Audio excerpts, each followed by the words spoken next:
Je suis venu pour honorer et je suis venu pour sanctionner. Mais d'abord, je veux honorer.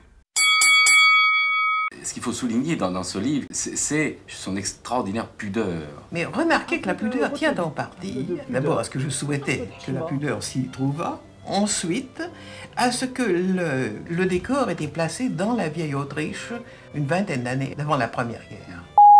Et ce qui m'inquiète dans le féminisme de nos jours, avec lequel je suis tout à fait d'accord quand il s'agit d'égalité des salaires, mais il y a tout de même un élément gênant, c'est l'élément de revendication contre l'homme, une tendance à se dresser contre l'homme en tant que femme, qui ne me paraît pas naturelle, qui ne me paraît pas nécessaire, et qui tente à établir des ghettos.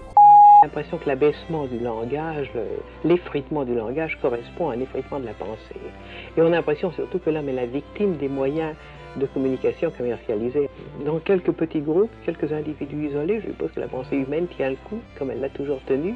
Pour combien de temps, je ne sais pas. Here comes a new challenger! Personne entendre le message. Mais non, ça n'existe pas. Voilà, c'est comme ça, il faut se mettre ça dans la tête. Il y a personne qui peut entendre. Mais comment on se débrouille? Cette espèce de laideur, comme ça, une laideur d'image. Il n'y a pas d'espace pour. C'est pas prévu, quoi. Ça fait pas partie du contrat. La question c'est est-ce que je peux ou est-ce que je peux pas, au sens est-ce que j'en suis capable ou est-ce que je suis pas capable. Et si j'en suis capable, c'est beaucoup de travail. Et c'est un travail qui est complètement légitime. Ta gueule, tu es moche!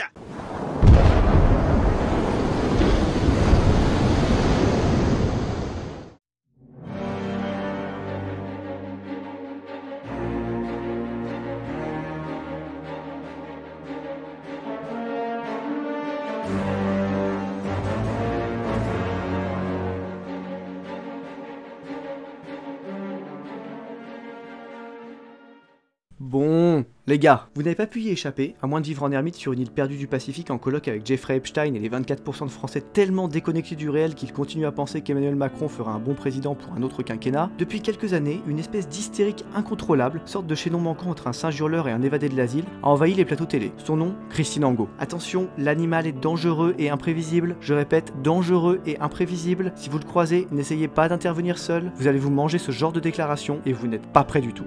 La page, enfin tout ça doit tout d'un coup devenir. Ça doit avoir des couleurs, quoi. Enfin, voyelle de Rimbaud, c'est ça. Oui, c'est ça. Les voyelles ont des couleurs. C'est beau, sauf que ça n'existe pas, monsieur Attali. Alors bon, à chaque fois que je vois l'autre allumé du bulbe taper des 1 vs 1 contre Fillon, Rousseau, Corbière, la Terre entière et n'importe qui, je me pose toujours les deux mêmes questions. Que fait la police? Et puis, comment on en est arrivé là? Parce que, faut être bien clair là-dessus, des femmes qui écrivent des livres, et même des très bons livres, il y en a eu plein à travers l'histoire, même dans l'Antiquité, c'est-à-dire à l'époque où, par excellence, La place de la femme, c'est à la cuisine! vous aviez des poétesses d'éther, genre Sappho, le type de nana qui entre deux partous de 300 personnes sur l'île de Lesbos grattait des quatrains à la gloire de Zeus et de Dionysos. Plutôt stylé, non? Alors comment ça se fait qu'aujourd'hui on se retrouve avec Nothomb la mange-mort et Angot la possédée? Pourquoi on nous parle d'émancipation des femmes et d'égalité des sexes avec des porte-étendards aussi éclatés au sol que Chloé Delhomme, l'ancienne prostitute alcoolo qui nous parle de sororité alors que les meufs, c'est connu depuis la nuit des temps, adorent se tirer dans les pattes et se manquer de respect avec le moins de retenue possible? C'est quoi cette espèce de paradoxe de la matrice? Du coup, je me suis dit qu'il fallait remédier à cette situation de merde. Les gars, aujourd'hui on va se remonter le moral. On va faire un petit voyage dans le temps et on va organiser un genre de sparring complètement inégalitaire entre notre toqué du ciboulot national et une auteure de qualité des temps anciens dont vous avez vu le nom dans le titre, Marguerite Yourcenar.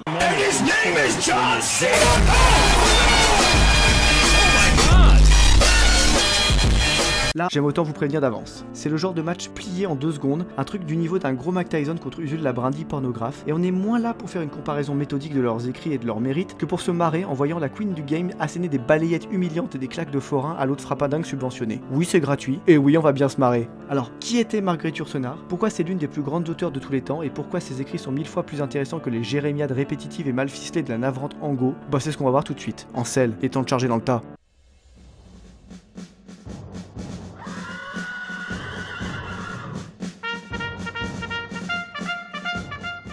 Bon, aujourd'hui on est plus là pour aborder un problème général, celui de la médiocrité de la littérature contemporaine, pas pour étudier de fond en comble la vie de nos deux protagonistes. Alors pour la bio, on va faire au plus simple. Yourcenar, de son vrai nom Marguerite de Criancourt, elle est née en 1903 et morte en 1987. Fille de la noblesse belge, elle perd sa mère à la naissance et est élevée par son père, une espèce de dandy dragueur BG aristocrate, qui lui donne une éducation très libre et le goût du voyage. Brillante dès son jeune âge, elle réussit son baccalauréat en 1921 sans jamais avoir fréquenté l'école, alors qu'à l'époque, je le rappelle, il n'était pas donné au moindre imbécile capable de surligner 27 fois 3 mots-clés pitoyables sur une fiche Bristol premier prix. Et la même année, elle publie un premier texte à compte d'auteur, Le Jardin des Chimères. C'est-à-dire que toi, pendant que tu enchaînes les nuits blanches à farmer les diamants dans Minecraft pour oublier un peu la vacuité de ta médiocre existence entre deux raids de pillagers, Marguerite, elle, à 18 piges, elle grattait déjà des lourdes réflexions métaphysiques entre 2 voyages en Italie et 3 versions latines pour le bachot. Et en go, elle faisait quoi? Ah oui, c'est vrai, elle zigzaguait entre Châteauroux et Reims en essayant d'esquiver son daron, le violeur récidiviste. C'était une autre ambiance quoi. Bref, après avoir raidé sur l'existence en passant de palais en palais et de résidence stylée en résidence stylée pendant toutes les années 20 comme l'énorme impératrice qu'elle était, Marguerite Yourcenar rencontre en 1937 à Paris une Amerloc qui s'appelle Grace Frick, et cette rencontre va bouleverser sa vie de plusieurs manières. D'abord, Yourcenar étant bien homosexuelle, c'est-à-dire qu'elle fait ce qu'elle veut à une époque où le quotidien des femmes bien souvent se résumait à un tragique métro-boulot levrette patriarcale, elle tombe immédiatement sous le charme de la dame, et c'est le début d'une belle histoire qui va durer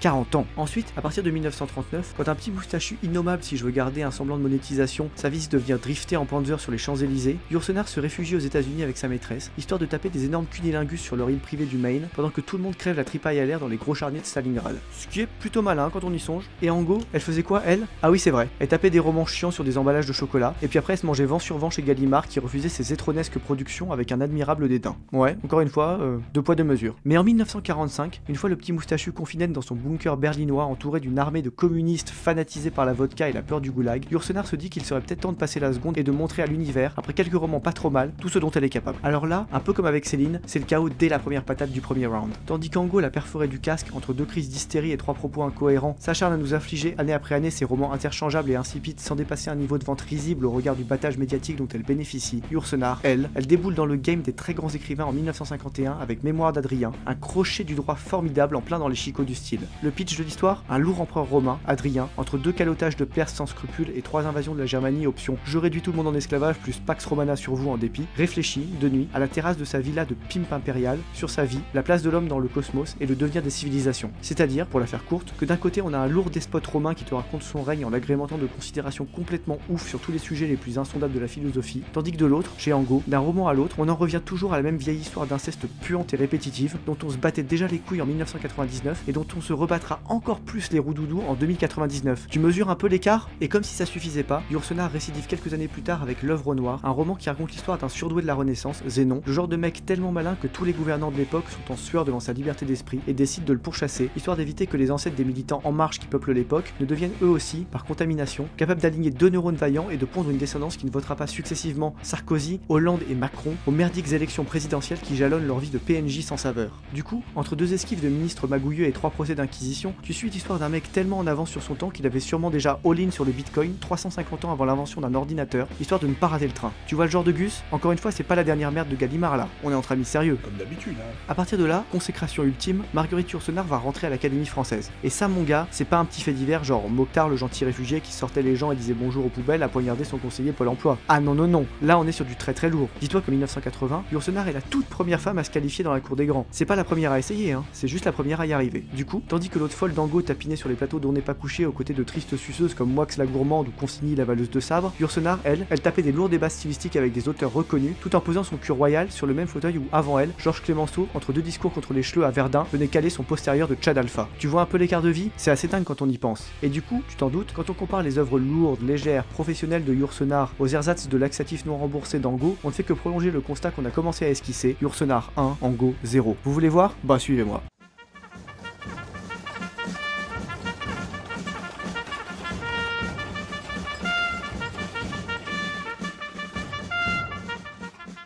Je l'ai dit, la plus grande œuvre de Yourcenar, sans conteste, ce sont les Mémoires d'Adrien. Un texte qui te balance dans la tête d'un lourd empereur romain du 2e siècle en train de réfléchir au sens de la vie entre 2 décapitations de barbares malpolis. Et en face, qu'est-ce qu'on a? Bah ça. Il est assis sur la lunette en bois blanc des toilettes. La porte est restée entrouverte. Il bande. Riant à l'intérieur de lui-même, il sort de son papier une tranche de jambon blanc qu'ils ont acheté à la supérette du village et la place sur son sexe. Elle est dans le couloir, elle sort de la salle de bain, elle marche, elle prend la direction de la chambre pour aller s'habiller. Il l'appelle, lui dit de pousser la porte. Tu as pris ton petit déjeuner ce matin, tu n'as pas faim, tu ne veux pas un peu de jambon? Victoire par KO, fin du match.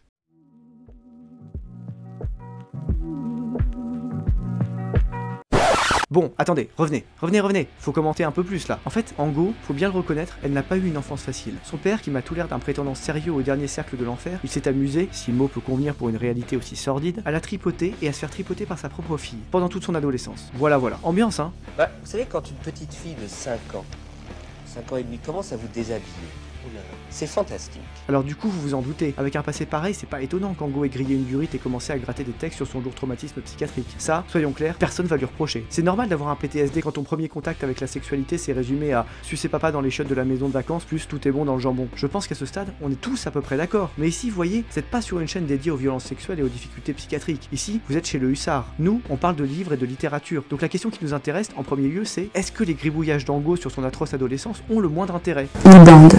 Bon bah, je pense qu'on est fixé. En fait, la meuf, ça fait 20 ans qu'elle nous ressort en boucle des textes autoplagiés en mode copier-coller de sa propre souffrance. Et vous savez quoi? C'était déjà nul à la base. Alors c'est pas maintenant qu'on va trouver ça cool. Ses phrases sont plates, courtes, bancales, usantes, son vocabulaire est pauvre, sa ponctuation traduit une faible maîtrise de la langue française, et ses thèmes de prédilection, bah, c'est la chatte et le trou du cul. Enfin, sa chatte et son trou du cul. Alors voyez, c'est assez pitoyable d'être passé en un demi-siècle de ça. La viande, le sang, les entrailles, tout ce qui a palpité et vécu lui répugnait à cette époque de son existence, car la bête meurt à douleur comme l'homme, et il lui déplaisait de digérer des agonies.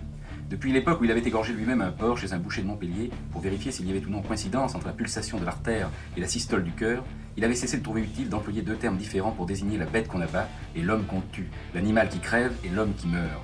Ses préférences en matière d'aliments allaient au pain, à la bière, au bouilli qui garde quelque chose de la saveur épaisse de la terre, aux aqueuses verdures, aux fruits rafraîchissants, aux souterraines et sapides racines. Ah ça! Il bande. Chez Yourcenar, en revanche, tout est cool. La langue est plus riche qu'un Qatari mania du pétrole, les personnages sont fascinants d'érudition, les rapports entre les gens et le pouvoir est fin et nuancé, et à peine le bouquin lâché, t'as envie de le reprendre pour retrouver l'ambiance si particulière de l'auteur, et grappiller encore quelques petits points de QI à force de lecture frénétique. Alors je vais dire un truc cruel mais profondément vrai. En littérature, on n'est pas à la vie scolaire ou dans un procès laxiste de la France postmoderne. On s'en fout que t'aies eu une enfance difficile, un père abusif ou un passif psychiatrique quelconque. On n'est pas chez l'assistante sociale, on en a rien à battre de ton carnet de santé. Ce qu'on veut, nous, d'un point de vue artistique, c'est que ta production apporte quelque chose, qu'elle sache subjuguer par la richesse de ses mots et la force de sa narration. Tu comprends ça? Alors oui, c'est cruel à une époque de mongoliens nombrilistes comme la nôtre où les débiles, chaque jour plus nombreux, s'agglomèrent sur Instagram pour faire admirer leur boule à la terre entière. Mais faut bien le dire clairement, ma petite trisotine, ta vie, on s'en branle.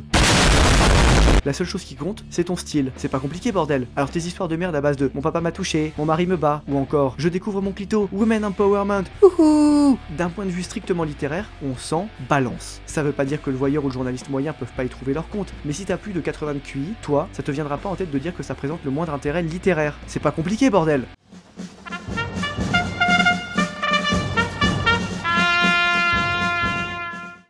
Une autre chose assez fascinante dans l'opposition Yourcenar-Ango, c'est que d'un côté on a une œuvre très digne, qui met en avant les grands esprits des grandes époques, et de l'autre on a une espèce d'hystérique dont le centre de gravité se situe quelque part derrière l'intestin grêle. Et ça, c'est assez symptomatique d'un travers de la littérature contemporaine en général, l'absence de toute pudeur. Alors je vais être vraiment clair là-dessus. Non, bien sûr que non, faut pas avoir un rapport de puritain avec le corps, le sale, le dégueulasse. Oui, l'ignoble a toute sa place en littérature, et le sordide a son intérêt. Parler de viol, de sexe, de meurtre glauque, de pauvreté, de deuil et de défiguration, c'est pas interdit du tout. Mais grossièrement, faut juste respecter deux petites conditions. Petit 1, ne pas parler que de ça tout le temps. Petit 2, ne pas le faire avec une sorte de nombrilisme insupportable en mode « Regardez ma souffrance comme elle est grande et dure, vous la sentez bien là ?» Vous voyez, dans l'œuvre noire de Yourcenar, bon, je vais pas vous divulgacher l'histoire, mais à un moment il y a un suicide en Zonzon. Et bah pas de problème, c'est justifié par l'intrigue. Et toute l'œuvre de Yourcenar ne tourne pas autour des suicides en Zonzon. C'est comme chez Victor Hugo avec l'homme qui rit. Oui, c'est l'histoire d'un gamin défiguré qui ne peut pas arrêter de sourire parce qu'on lui a coupé les joues, mais c'est pas ça le bail, c'est pas que ça. Il y a aussi des naufrages, des duchesses, des combats de boxe, des assemblées politiques, des palais, tu vois. Alors que chez Ango, ou chez plein d'autres auteurs modernes d'ailleurs, on patauge tout le temps dans une sorte de bouillie gore mal faite, jargonnante et nombriliste, dont l'intérêt narcissique éclipse totalement l'hypothétique pertinence littéraire. En fait, on vit dans une époque assez triste, où les gens qui n'ont pas de talent mais l'ambition de se faire connaître quand même, ont trouvé une bonne combine pour contourner la nécessité d'être un minimum doué, provoquer. Alors oui, Christine Angot sait provoquer. Elle parle de choses crues, laides, viles, condamnables, et surtout elle le fait avec outrance, avec hystérie, sans éducation, sans retenue, sans pudeur. C'est un peu le pendant littéraire de ces artistes performeurs de mes couilles qui chient sur leur toile en public et s'en vont gratter des subventions en prétendant que c'est de l'art, alors que non, c'est que du caca. Et voilà, justement, en gros, ces livres, eux aussi, c'est que du caca. Et la seule raison de son existence médiatique, c'est précisément son absence de talent et sa folie sous-jacente. Parce que crois-moi, si notre Miss Tinguette avait le moindre commencement de don artistique, elle perdrait pas son temps à éructer en place publique. Elle irait gratter une œuvre monumentale. Et du coup, bah, ce serait Marguerite Yourcenar. Ce que j'essaye aussi de vous dire, c'est que la meilleure solution pour enrayer la machine à crétinisme littéraire, c'est juste de zapper et de passer votre chemin la prochaine fois que vous verrez Christine Angot à la télé ou en librairie, et de revenir à des auteurs plus intéressants, plus dignes et plus nobles. Et là, bah, vous savez vers qui vous tournez.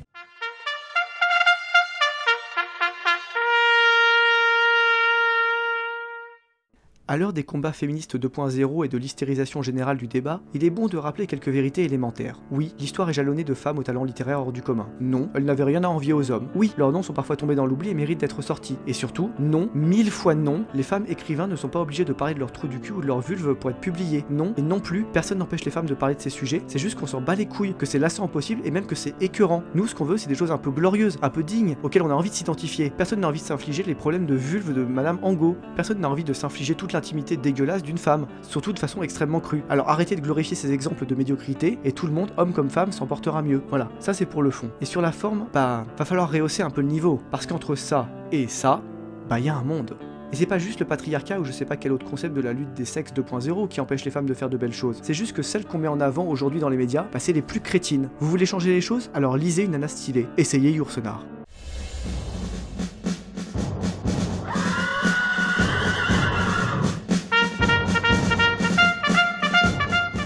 Bon les gars, vous le voyez, le hussard n'est pas un horrible butor sans nuance ni subtilité. D'ailleurs, quand je dis que la littérature contemporaine est à chier, bien sûr c'est pour aller vite. En réalité, il y a des nuances partout et en toutes choses. Alors prenez le temps de découvrir Yourcenar, histoire de mettre en perspective la médiocrité du présent et la richesse du passé le plus proche. Vous verrez, vous le regretterez pas. Comme d'hab, vous avez quelques liens à ce propos en description, parce que j'aime bien vous prendre par la main et vous aider à devenir plus intelligent. Si, c'est complètement désintéressé, ça me fait plaisir. Du coup, Vous allez cliquer pour ça. Bon, et sinon n'oubliez pas de mettre un pouce rouge parce que vous pensez que Macron ferait un bon président jusqu'en 2027, de me dire en commentaire si vous voulez qu'on refasse ce genre de format, avec d'autres auteurs féminines par exemple, et abonnez-vous. Abonnez-vous. Allez, je parle hébreu ou quoi? Mais vous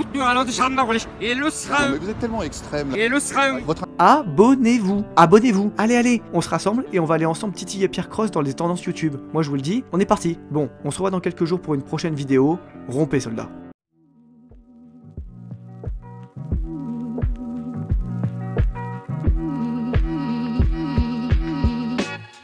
You breathing in and out of my